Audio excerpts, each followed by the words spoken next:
Hello everyone, welcome back to this channel.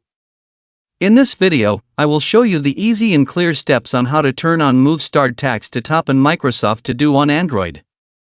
How to turn on Move Start Tax to Top in Microsoft To Do on Android. Make sure you keep watching this video until the end. Let's get started right away. Firstly, open the Microsoft To Do app on your Android device. This is the initial screen of the Microsoft To Do app. Next, tap the profile icon at the top right of the screen, and a scrolling down menu will appear. Tap the Settings menu, and tap Move Start Tax to Top.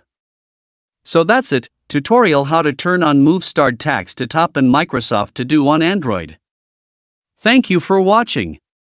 I hope this video was helpful. See you in the next video.